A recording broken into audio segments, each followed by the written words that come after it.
Welcome to the Sarpy County Board of Equalization meeting. It is Tuesday, April 18th at 3:00 p.m. Please silence all cell phones, and a copy of the Nebraska Open Meetings Act is located on the north wall of the county boardroom.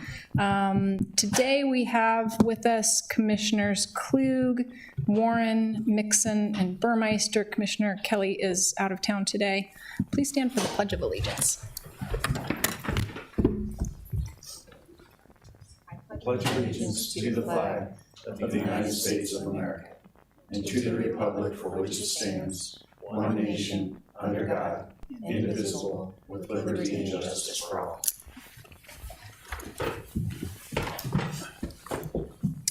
We'll start with item number 4, the consent equalization agenda. Would anybody like to see any items removed from the consent agenda? Motion to approve. Second. Move to approve by Commissioner Klug, seconded by Commissioner Warren. Any discussion? Please vote.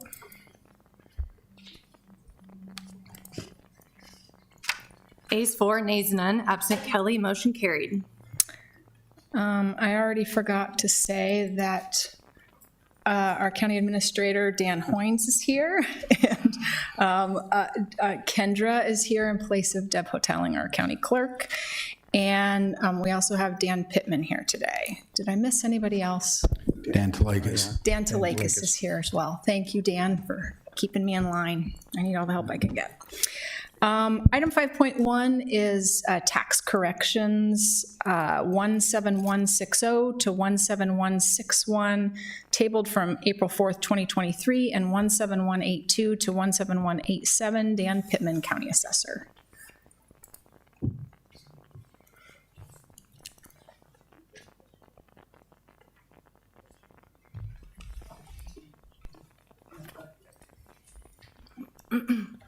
Good afternoon.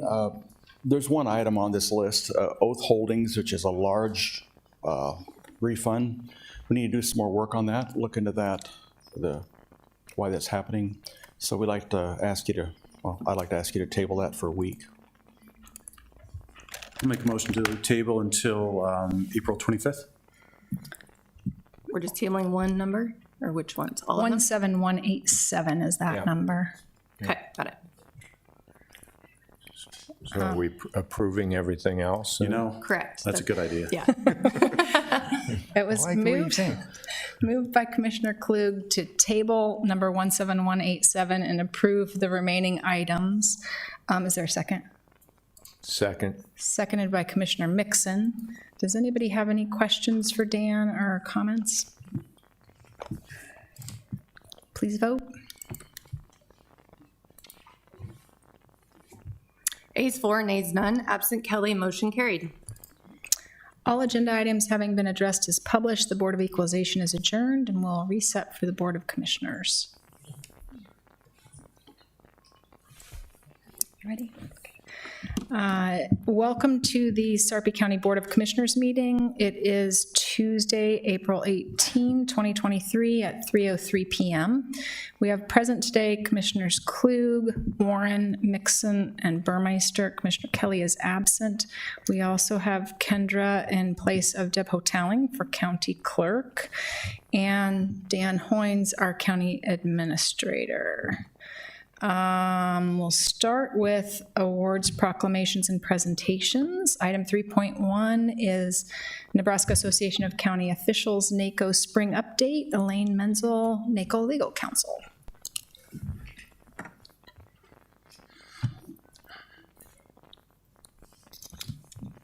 It's so quiet in here.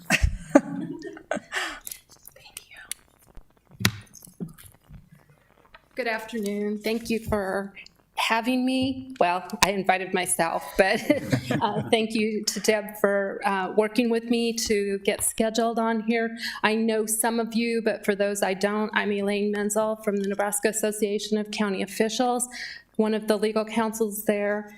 Generally, I'm working on legislative issues, but given some of the things going on this year, or not, I have the ability to go do some of my traveling of counties this year. Our goal this year is to go to all 93 county board meetings, and so this is actually my third of the day, so again, glad to see you. Essentially, the purpose is just to kind of update you on some of the things that we're up to, and certainly along the way, if you've got questions or the contact information is going around for me, or perhaps you have it already, but you're always welcome to call our office with any questions you have. I have the fortune of knowing many of your county officials and individuals, and you, from my in my opinion, you have some very good ones, so I think you're very lucky in that respect. You also have Gary Mixon, who obviously serves on the NACO County Board and, the Board of Directors, and therefore I know that you can take information or questions to him and he would convey it to us if there's something that needs to be done. With that, I'll kind of talk to you about some of the things that we've got going on. We have just recently instituted a certificate program for county board members, and what it is if you receive 30 hours of continuing education within a 2-year time frame, you would get a certificate. It is a voluntary program, and so we're hoping you will take advantage of attending some of our district meetings, workshops, and those types of things. And I think you'll find that we have a lot of opportunities that you could gain those 30 hours during that time frame. With that said, I'm going to go ahead and highlight some things that are coming up with respect to some conferences and workshops. There's a County Board of Equalization workshop, seems rather timely given that's the issue just dealt with prior to my talking, but that's Wednesday, June 7th in Kearney, and that is in the morning, and then in the afternoon there is the beginning of the County Board workshop, and then the following day is the completion of the County Board workshop. Topics that will be addressed there include broadband, jail standards, elections, human resources, and mitigations area threats. So a wide variety of topics for you to consider attending. For the clerks, there is a Clerk's Register of Deeds and Election Commissioners workshop. That's Wednesday through Friday in Kearney again, June 14th through 16th. The district meeting for your district will be into September 14th at the Eugene T. Mahoney State Park, and then National NACO, which is the same acronym as we have, but they are having their annual conference in Austin, Texas this year, July 21st through 24th. I will take the opportunity, because for those that are not members, we generally hope that they will become members, but for you, since you are a member, we will express appreciation and hope that you will continue to be a member. Hopefully you have found many of the benefits that are available to NACO members, including some of the lobbying that they do on behalf of our counties, and including rural counties. So I've worked with NACO for a number of years, and it seems to me that there's a greater recognition of rural counties through the years, and in my guess in part is due to the NACO presidents who have included Mary Ann Borgeson and Chris Rogers, for instance. So I think that's a coup for Nebraska in that respect. Back to Nebraska NACO, we have a legislative conference this year, October 12th in West Point. That is held in the location of the past president, which was Supervisor from Cumming County, Judy Munzenberger, and she was from West Point, therefore that reason. And then our NACO annual conference will be, excuse me, in Kearney, December 13th through 15th. And we hope the weather cooperates this year, because unfortunately our friends from the Panhandle were not able to attend, or at least not very many of them last year. for those, I believe it was brought to your attention last year perhaps, that the land had been purchased in Ogallala for the purpose of having more of a presence in the western part of the state. And with that said, we're excited to be able to say that groundbreaking is going to occur in June of this year. And then the hopes are that it will be open within about 18 months or so.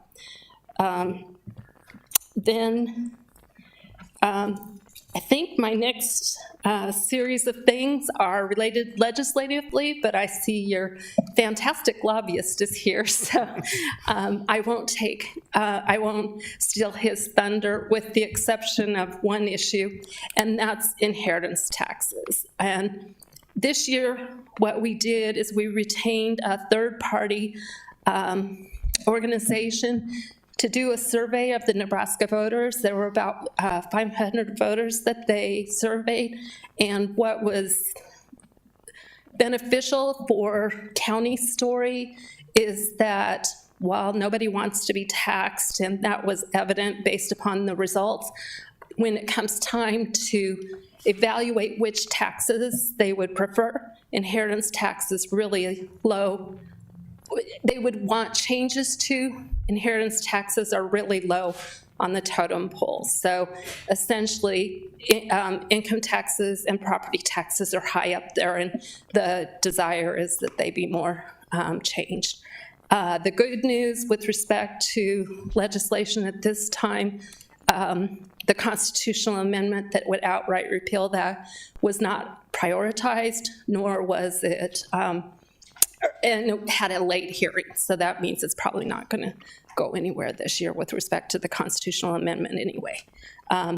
With that, I want to be respectful of your time, and certainly I am receptive to any questions, or if you think of someone I leave, please feel free to contact me. Does anybody have questions for Elaine? I just have a comment regarding the inheritance tax. And I think, obviously Governor Pillen ran on that premise of eliminating the inheritance tax until he got an earful at the NACO conference regarding what all the inheritance tax actually funds, and how it would be really devastating to the rural counties. It'd be devastating to all the counties, but really the rural counties because of how much they depend on it. And again, I think in everything that NACO was looking at and doing, we said if you want to eliminate the inheritance tax, we need the funding. So if you want to fund it, you can eliminate the inheritance tax as long as the state will fund what is being left on the table, so to speak. I appreciate you bringing that up, Gary. The good news is our executive director, when he's had those conversations about replacement revenue for the possible elimination of inheritance tax, senators have been receptive to contemplating doing something. So there's at least some, it's in the mindset that, hey, we shouldn't be harmed by that. Just also with respect to the survey I mentioned, when people were explained the type of services that they might lose or whatever, then they were certainly understanding and wanted to ensure that replacement revenue would be available. And I think that's very important, so obviously. So. Perfect. Any other questions for Elaine? All right. Thanks so much for Thank you, coming. Elaine. Thank you so much. I appreciate your time. Item number 4 is commissioners and administrators' announcements and comments. We'll start with Commissioner Klug. No comments, thank you. No comment. None. Dan? None. Okay.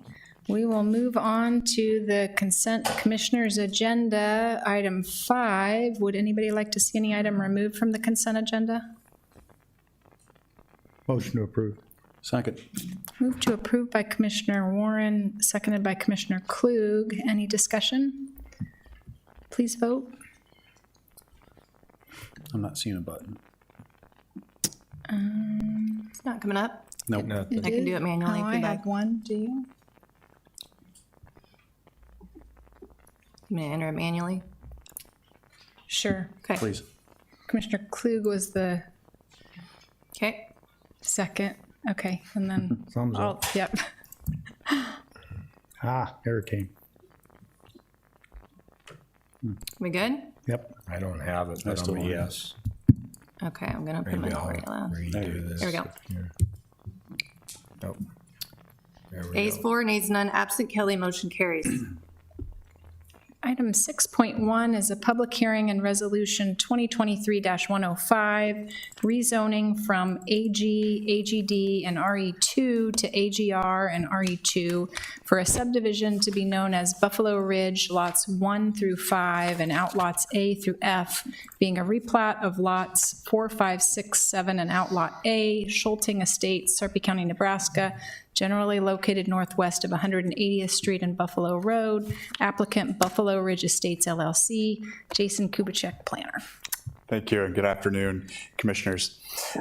Mitch Scanlon, Keegan Colm, and Morgan Colm of Buffalo Ridge Estates LLC are requesting approval of a rezoning preliminary plat and final plat for subdivision to be known as Buffalo Ridge. The property is generally located northwest of 180th Street and Buffalo Road, and the existing condition of the site is farmland and a small stream-fed pond. In August 2019, the final plat for the existing 7-lot subdivision, Schulting Estates, was approved. The applicant is proposing 5 lots that are buildable for single-family homes and non-buildable outlots for future development. All lots will have access from Cade Street via 180th Street, and each proposed lot abuts dedicated right-of-way per our subdivision regulations requirement. This proposed plat meets the requirements of the build-through overlay district. Easements for future sewer line are being granted to the Sarpy County and City's wastewater agency, and all wastewater connection fees are due prior to the final plat being filed with the Register of Deeds. With that, staff recommends approval of a rezoning preliminary plat and final plat for a subdivision to be known as Buffalo Ridge, as stated in Exhibit A of proposed resolutions 2023-105, 106, and 107, as the proposal is consistent with the Sarpy County Comprehensive Plan and meets the intent of the Sarpy County zoning and subdivision regulations. Let me know if you have any questions on this one. Only question I have is you made a comment on the outlots. I see 1, 2, 3, 4, 5, then we have A, B. A, B, D, I don't know where C's at, but, or E and F. But your comment was the There's C. outlots are non-buildable. Yes. So there's nothing ever going to be built on them? They're, Or will they be developed later? They will be developed, yeah, in the future. They're reserved for future development. Okay. Yeah, so to say non-buildable is a temporary term, yeah. Okay, all Yep. right, so, But- okay. Yeah, Thank you. just to outline that, Outlot A, B, C is over here, and that's non-buildable. That will be just for easements and that sort of thing. Okay. And then D, E, and F are there, so. Okay. Any other questions for Jason? This is a public hearing. Oh, I would go ahead and read into the record 6.2 and 6.3 because they're all related to the same development, and then just do one public hearing for all 3. okay, thank you so much. So item 6.2 is a public hearing and resolution 2023-106, preliminary plat of a subdivision known as Buffalo Ridge, lots 1 through 5 and outlots A through F, being a replat of lots 4, 5, 6, 7 and outlot A, Schulting Estates, Sarpy County, Nebraska, generally located northwest of 180th Street and Buffalo Road. Applicant Buffalo Ridge Estates LLC, Jason Kubicek, planner. And item 6.3 is public hearing and resolution 2023-107, final plat of a subdivision to be known as Buffalo Ridge lots 1 through 5 and outlots A through F, being a replat of lots 4, 5, 6, 7 and outlot A, Schulting Estates, Sarpy County, Nebraska, generally located northwest of 180th Street and Buffalo Road. Applicant Buffalo Ridge Estates LLC, Jason Kubicek, planner. Jason, did you have anything else on the other ones that you wanted to present? And then we can open it for, No, not really, nope. any questions for Jason on those items? Okay. So this is a public hearing. Would any member of the public like to come forward and address the board? Thank you, Chairwoman. Travis J. Cott with Adams and Sullivan, 1246 Golden Gate Drive, across the street. I'm representing the applicants. This is a young development team that has really taken a stab at this property out there. We know there's been a lot of opportunity seen out there, and it's taken about a year to get everything accomplished. We'd like to thank the staff at the county. They've really done a great job helping us pass this vision and get it through with the wastewater agency issues. I'm here, and also an applicant is here if there's any additional questions. I know Commissioner Mixon has some issues, and we're just excited to get started on this. So we appreciate your time. Thank you.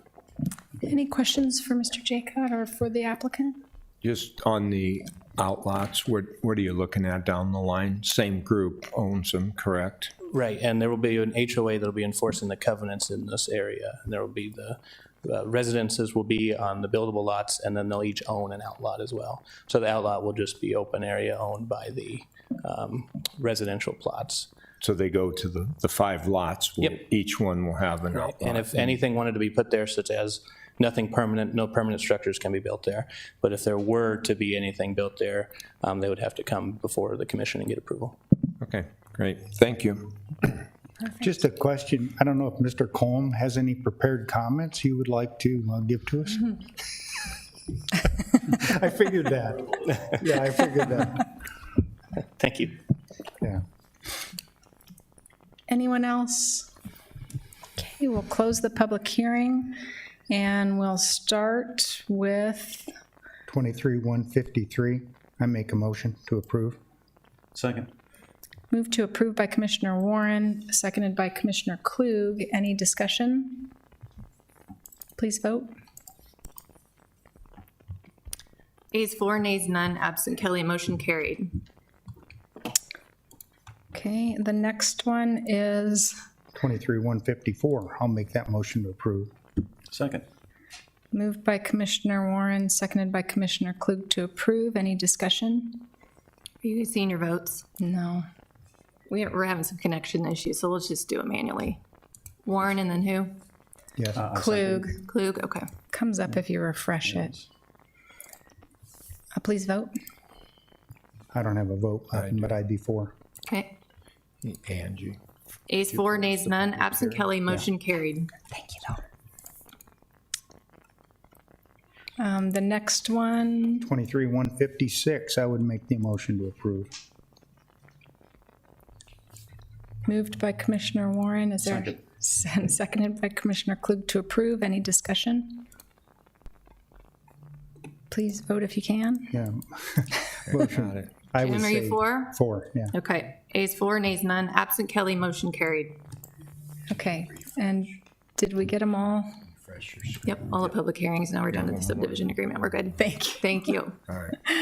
Item 7.1 is a public hearing and recommendation to the Liquor Control Commission, Hy-Vee, for a Oh, class. no, we still have the subdivision agreement. We got all the public hearings. We just Oh, I'm still have- sorry. Yep. Okay, so it's 6.4. 6.4. Thank you. Resolution 2023-108, subdivision agreement between Buffalo Ridge Estates LLC and Sarpy County for a subdivision to be known as Buffalo Ridge, lots 1 through 5 and outlots A through F, as well as a lot entitled Lot 3 Schulting Estates, Sarpy County, Nebraska, generally located northwest of 180th Street and Buffalo Road. Applicant Buffalo Ridge Estates LLC, Kayla Hathcote, Deputy County Attorney. I think everything's pretty much been addressed, but I'm happy to answer any additional questions you might have. And there's nothing unusual to this to our normal subdivision agreements. No, it's pretty standard language. We had to work with the agency on the deed restrictions to make sure those buildable lot, or those non-buildable lots were taken care of, but besides that, there's nothing wonky about it. Excellent. Motion to approve. Second. Move to approve by Commissioner Warren, second by Commissioner Klug. Any discussion? Please vote. Commissioner Mixon, are you for? I got it. Okay, thank you. Ayes 4, nays none, absent Kelly, motion carried. Now, item 7.1 is public hearing and recommendation to the Liquor Control Commission, High V, for a Class C beer, wine, distilled spirits on and off sale liquor license for a business at 10855 South 191st Street, Gretna, Nebraska, 68136, Sarpy County. Robert Reif, manager. Or someone close to that person. So Jenny Ward here on behalf of Hy-Vee. I'm here to answer any questions if you might have any. Anybody have any questions? Motion to approve. Second. Move to, Public hearing. oh yeah, you're right, it's it is a public public hearing.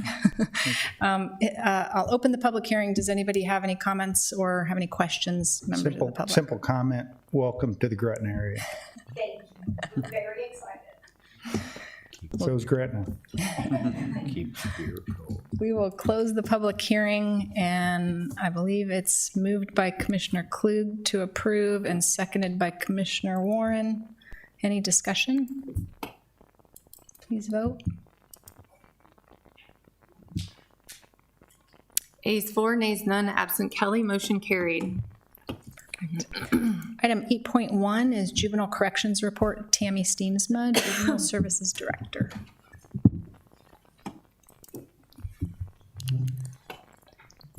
Good afternoon, Commissioners.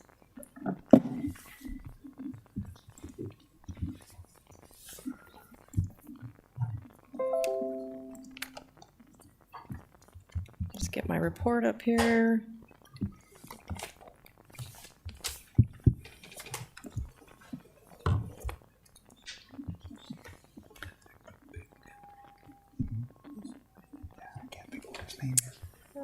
Just real quickly, we didn't meet last month, so this is February and March's data. Pretty standard with our bookings, February and March, as well as our admissions and our average daily population and average length of stay. You can see a slight increase in our truancy and tracker program, but the real increase is our alternative school and our reporting centers, which is pretty typical this time of year as we finish out the school year. Something I will be focusing on next month is we did have ACT testing in March and in April, so I'll have those final statistics for you next time that we meet. As far as our medical, we did have 120 assessments in February, 105 in March, so quite a few. Did want to bring your attention to how many youth we had on psych meds. So 9 in February for a total of 29 meds, so 3 meds easily for each youth. 7 youth for a total of 19 meds in March, so a little over 2.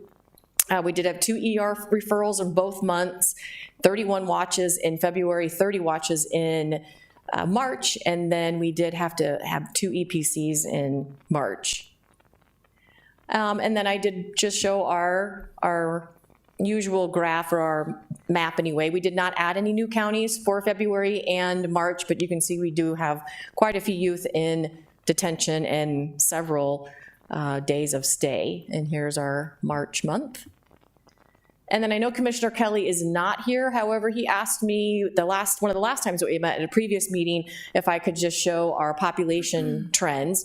And this is what I did here for the JJC. I did show in blue would be detention, and then in orange would be our community programs, which is our care program, tracker program, and day and evening reporting centers. So you can see from 2015 to 2017, quite a spike. And then we do have our COVID years down here. But in 2020 and as also in 23, we have seen an increase already in our youth in detention as well as our community programs.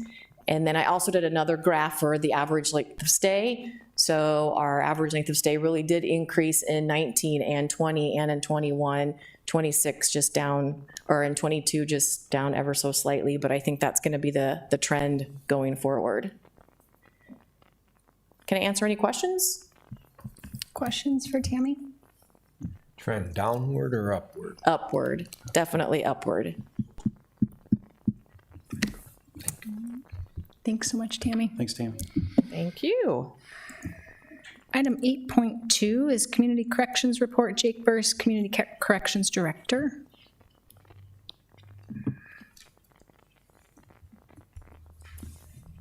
Good afternoon, everyone. Just like as Tammy mentioned, Since we didn't meet last month, I've got a couple months worth of statistics here. So for February, everything was, house arrest has stayed pretty steady. Our pretrial numbers, we had 41 offenders placed during the month of February, all of those out of Sarpy County. That's compared to this time last year, we were getting maybe 30-ish individuals placed on pretrial release. So those numbers have jumped up. March was even a little bit busier, 45 offenders. One of those was out of Cass County, and then almost 300 individuals total participating on pretrial release for the month of March. So here's our year-to-date totals so far through 2023. 150 placements, almost 400 participants, a little over 200 screenings, so with 21,000 plus jail beds saved at the tune of almost $3 million. A few graphs here. The one thing that jumped out, and I had to like run it twice here, was the amount of people that we screened in March. And I couldn't really get a definitive answer from our staff. I'm like, why did we see so many people? So there were, our screening is interview dependent, so we had a few more people, I think, just wanting to talk to us during the month of March. We seem to have a lot more, majority of our interviews are typically done at the jail. Individuals have been newly arrested before they go to court. However, sometimes we'll get requests from the court or prosecutor to screen somebody who is out on bond, who's come to court. They may have concerns or want additional information, and my staff was reporting there just seemed to be an increase in that for the month of March. So for now, until I can kind of dive deeper into it, that's what we're attributing that increase to. Our electronic monitoring numbers were up for the month of March, 121 total on alcohol monitoring, 92 on GPS monitoring, and then our mental health case management statistics. February, we had a big number for new placements on the program with 11. That number went back down to 5, 6, 7 is probably an average for that program. And then the total participants for that program for the month of February and March remained pretty high at 40. So that is all I have. Does anyone have any questions? Thanks, Jake. You bet. Thank you. Thanks. Item 8.3 is the legislative update. Dan Hoynes, County Administrator, Tim Gay, and Caitlin Reese, Catalyst Public Affairs. I'll defer to, I'll yield the floor to the gentleman from Catalyst. I'm all alone today. And click on that. Oh, here we go. Anyway, just all alone. Melissa, I didn't want to have her come here all the way for a few minutes, but you've all worked with Melissa and Caitlin, and they've got things going on right now down in Lincoln. So just wanted to say again how I know we're a little late this year getting here. Today is like day 64, 70% of the way through the legislature, but we've been doing a lot of things from day one. With that, I did want to say, though, on my own notes, I wrote down a few people I wanted to thank. Lisa Hare, Bill Conley, Scott, all those people. They've been supplying us a ton of information as we go, and those fiscal notes came hot and fast right away, so they were really good. And then Dan's been great to work with, and the legislative committee, Commissioner Burmeister and Commissioner Warren, thanks for your patience on a lot of these things going on. And I know Commissioner Mixon, as Elaine mentioned earlier, super busy watching all those NACO bills as well. And then Bonnie in the attorney's office has been awesome, her and her staff. So I did want to say that because it's been a different kind of year so far. So getting into that, like I say, we started out really quick with bills in the morning and the afternoon, just because there are 830 some bills introduced. So to get them all heard at a public hearing, Speaker Arch had to schedule them, and that was really hard to cover them in the morning. We did it on COVID, but it was all kind of online, and there weren't near as many bills. But to have the public hearings in the morning and the afternoon really kind of wasn't great, because a lot of people didn't find out about the bills until after. So we were kind of playing catch up from day one. Apologize for any of that, but we worked through it. And again, that's why your patience, appreciate it. So that being said, as you've been paying attention, probably there's a lot of filibusters going on, one big one, I guess, but added on by a few other senators. So that's really slowed things down now that we got through these bills. There's going to be other things coming up, the budget, voter ID, You've got tax cuts and education funding. Those are the big priorities that Speaker Arch said he wants to deal with, and those will be heard for sure. The budget has to be heard, so that's kind of important. Some of the bills that we brought up, LB4 was one of the first ones introduced. That's why it's number 4, of course. It was, pretty much the homestead application we've been trying to do for a while. Unfortunately, that we're hoping to get it on a consent agenda or heard early. But with everything changing from day one, we never really hit the floor, and I don't think it will this year. So just so you know, it's probably going to get carried over into next year. And I'm not going to go through all these bills unless you have a question. Some of the ones also that have been a priority is Senator Brandt had the county bridge program is extended and added more money to it. That looks really good that that's going to happen with the amount of money that's in the around now. That's a good thing that they're doing that this year, because I'm not so sure that would happen. We did testify in that one. The wastewater bill is going on right now. It'll be 769. It's a priority bill by Senator Holcroft, so we thank him for introducing the bill, prioritizing it. I know Dan's been down and others have been down actively lobbying that bill. And it's kind of now or never on that one. That can't really carry over probably where we're at. So we're working that hard to get done. The LR1CA, Elaine mentioned about NACO and what they do. This is one where they've been super helpful, actually. Senator Blood has pushed this a long time, and you've all been supporters of this as well on the unfunded mandates into things. That's been really her call for last, 4 years at least. But anyway, I did talk to the speaker on that. I'm not so sure that will be scheduled this year either, because it's actually on the ballot next year. So he kind of feels he can wait and kind of carry it over. That's probably what's happening with the inheritance tax as well. It's a ballot question, so you don't really have to do it in 2023. So he has to make tough decisions, what's going to be heard and what isn't. The priorities, some of the other priorities we're following, then it's not always a support. Sometimes it's opposed. There's a data center bill that would have given them a huge tax break. That's been watered down. It's not really going anywhere at this point. LB 325, these are ones we're opposing as well. That's a tort liability. We have a big coalition.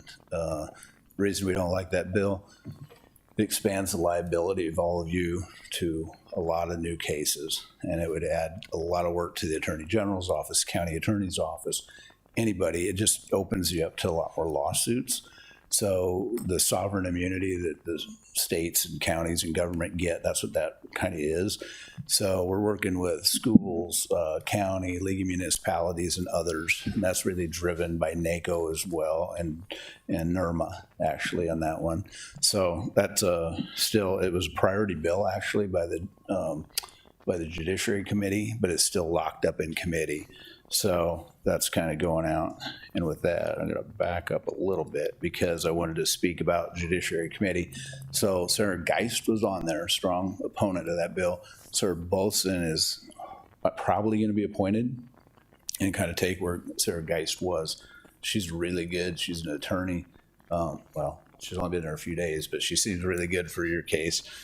She's an attorney, worked at the Lancaster County Attorney's Office for a long time with Joe Kelly, and she has a really good handle on a lot of the issues that you deal with, justice issues, juvenile justice, all these things. So that could be a good one if she stays on that committee. Right now they're debating what committee she's going to be on, but I mean, hopefully that common sense, she'd be on that bill or on that committee being an attorney. So some of the bills too, reason why this has taken forever is of the 107 priority bills that could be out there, only 20 are going to be heard, estimate. So they're doing one bill a day right now. Maybe you could get 1.5. So you're spending 12 hours, 10 hours a day working nights to get one bill done. So do the math. It runs out of days really quick since we're on day 64. The budget bills are the one things that do have to pass, and those will pass no matter what. But that there's a 10-day window they can do that. And a lot of things are in that budget bill. So those are going on. Also what's happening is people are packing bills together. So what used to be one bill might have 2 or 3 things in it that are germane. now there's bills with 20, some extra bills in there and more. So you're kind of getting those bills, you're getting some consent bills, you're getting everything. Then what they're doing is dividing the question. So if taking those 20 bills, you say, hey, I want to divide it up this way because I don't think they all work together. They're not all germane. So when those get broken up too, just because they're in a big package doesn't mean they'll get passed. So who knows? I was telling Elaine earlier when we were here, I hate to tell you something because what usually is a normal year is just kind of like gone. So that's what's happening. We're trying to figure it out ourselves, and everyone's trying to find a package to get into. And it's probably not the best way long term to run the legislature, but this is, you figure ways out to get things done, and that's kind of what's happening. So who knows where it goes from here. So if you're hearing bills or you're hearing something like, oh, there's a bad bill and whatever sailing along, I'm not so sure it's sailing along, quite honestly. This is my opinion. I think there will be some broken out. The governor can veto things as well, which I think he will. This will be his first test on fiscal conservatism probably, because there's a lot of bills with a lot of spending because of the ARPA money that's still out there that has to be spent. So anyway, a lot of moving parts here. I think we've done a good job. I'll leave that to Commissioner Burmeister and Commissioner Warren. We've created a good committee. We're kind of now going every week. We have a meeting, talk about bills, updates. It's slowing down a little, especially with what I told you with the filibuster. So we've got past that point of all the hearings. Now in those meetings, we pretty much say, hey, this bill got attached to this, or we give an update of kind of a little more in depth of what we're doing today by far. But of here's what kind of got hooked on these bills, look out. So if I was going to tell you what I'm doing next week, which bill we're fighting or trying to push, I couldn't even tell you right now, because every night you see the agenda about 9 or 9:30 at night, and then you kind of, well, here's what's going on. The speaker's done a pretty good job of saying, here's what we're going to do. But even then, you kind of just watch and wait. The budget will be done on May 2nd, or the 3rd, they're bringing that up. And that'll take about a week of that week. And then by the time, if you don't have something going on general file by the first week of May, which is only a week and a half away, you're not going to see that bill this year. It just won't have time. So that's kind of the good news for those of us that are trying to avoid things. It's bad news when you're trying to pass things. So with that, that's a lot going on. I mean, we haven't been here a while. I know if there's any bills that you've heard of, I'll try to answer those questions or kind of get you up to speed of what we know. But any questions? Questions for Tim? I have some comments. Yeah. And this is just, you say 107 priority bills. How many priority bills each senator, does a senator get? 49, one each. One each. So how do we have 107 carry over from? So the committees get two. The committees get two. The speaker gets 25. That all adds up to the 107. And then there's several committees out there, so they get two. Even the committee bills, though, usually those would kind of get heard. I'm not so sure this year a lot of those will even get heard, which maybe is a good thing on a few bills. Okay, so, because I always thought the senators had one, and I'm trying to do the math, 49 senators. So, Yeah, no, okay. no, that's, yeah. Okay. Yep. And the other comment I have is because there was an article in the paper, and then there was something on TV about all the bills being introduced. This is a long session. We have a short session and a long session. So we need to find a senator that will probably come up with a bill that limits how many bills get introduced for each session, so we can keep it. So the complaint was not all the bills are being heard in committee, or if they are, it was so fast that people didn't get to the hearings. Because any bill introduced has to have a hearing, correct? Every bill has to have a Okay, hearing, has to have a hearing. So, and you have some senators that have astronomical numbers and everything. I don't know. I'm throwing the comments out because I really think if they're going to really do anything down there, worthwhile. Now you got this filibuster and everything. You have a long session, and we're not getting anything accomplished because of what's going on. So I'm just looking at it from that point of need to probably rein it in a little bit, but we obviously need to probably have some legislation to do that. And I'm not saying Sarpy County has to do that. I'll bring it up through NACO. I'm just sharing this because it's, as I sat and talked to you and I watched one night and I'm listening to Senator Kavanaugh talking about how beautiful it looks at night in the chamber, and I'm like, because she's filibustering, and it is just ridiculous. So anyway, that's my comments. And Yeah, on that, Commissioner makes it, so you're not alone thinking that way. There was a bill introduced already this year on a rule change that you could only introduce 12 bills, and it didn't get out of the exec committee where it goes, because some of the other senators were saying, well, that limits, Commissioner Klug's ability to introduce and work for his constituents. He may have 20 great ideas, and if you only give him 12, he's not. But I hear you. The bill's been introduced. It didn't go anywhere this year. They might look at it again next year. I don't know. And then the other thing on the rules, this is just a prediction. I'm pretty sure they're going to take a hard look at rules over the summer. It's just that when you're in the battle right now, it's hard to change them once you've already started. So you'd be hard pressed to tell me that any one of those senators down there can give you 12 good bills in a year. No comment on that one. So Any other questions for Tim? yeah, he had 20 good ideas. Except Sarpy County Commissioner Klug's. Yeah. The one thing, just real quick though, the one thing we did learn is, and I know we've talked about this, that we're trying to get our bills done earlier. It did help actually on some of the things we're working on. So if we can continue to do that and talk to our senators in the summer, it's super helpful. And here's why. Now they knew going in, we can line up our testifiers and do other things, because you never know what's going to happen. And what we were shown this year is make sure we're prepared way earlier, that we get that done. And our senators have been good. So we got the speaker, we've got other good senators here representing Sarpy County.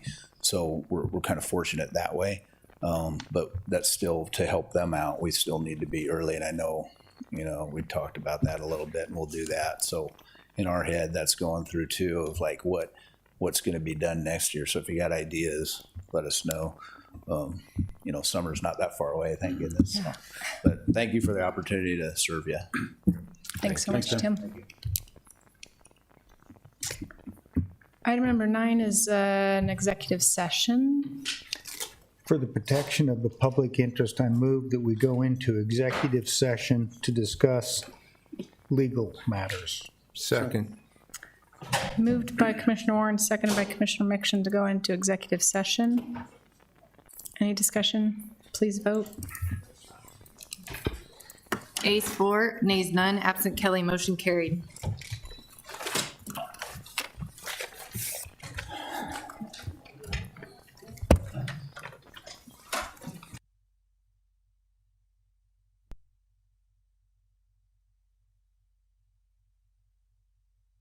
Now, 4 o'clock, we went into executive session where our discussion, we went in at what time, Gary? You didn't? I'm testing you this time. 3:47. That's one of these days I'll get it right. Yeah, write it down. And it's now 4 o'clock. We went into executive session to discuss litigation. Is there a motion to return to regular session? So, yeah, second. Moved by Commissioner Warren, seconded by Commissioner Mixon. Please vote. Ayes 4, nays none, absent Kelly, motion carried. All agenda items having been addressed as published, the Board of Commissioners is adjourned. We'll move on to the Board of Corrections. Let me know when you're ready, Kendra. Go ahead. Okay. Welcome to the Sarpy County Board of Corrections. It's 4:01 on Tuesday, April 18, 2023. We have present today Commissioners Klug, Warren, Mixon, Burmeister, and Kendra Kaler for our County Clerk's Office, and Dan Hoynes, our county administrator. We'll start with item 3.1, the minutes. Do I have a motion? Motion approved. Move to approve by Commissioner Warren, seconded by Commissioner Klug. Any discussion?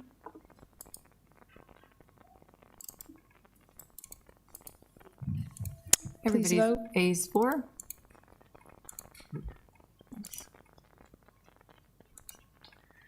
Okay. You good? Item, Sorry, A's for, nays none, absent Kelly, motion carried. then we have corrections reports. 4.1, Adult Corrections Report, Ryan Marr, Corrections Director. Good afternoon, Commissioners.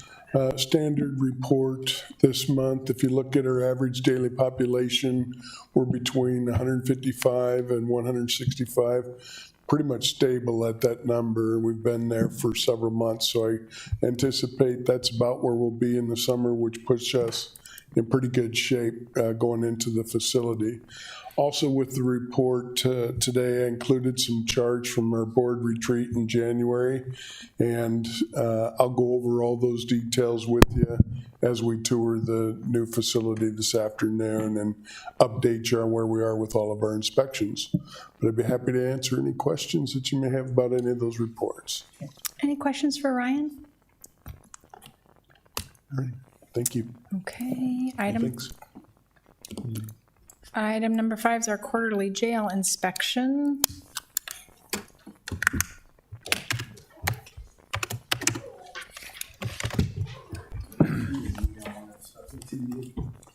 All right. Oh, yeah, I forgot about that. So we're going to recess and then All right, see you later. Hey, Dave, we'll just send you an email on it. come back, right? Yeah, we're in a recess. Recess and come back. Do I need to recess? Because It's okay. think I Do I need a received a couple motion for things. that? and I No, looked just at say, it, and just they all statement for the look record. fine, so Okay. we're just- For the record, we will recess at, what time is it? 4:03 PM. Just raise your right hand. There was a comment about meetings versus. Yep. Yep. Yeah. We're okay. We recessed at 4:03, so we will go back into the Board of Corrections meeting. It is now 4:39. All agenda items having been addressed as published, the Board of Corrections is adjourned.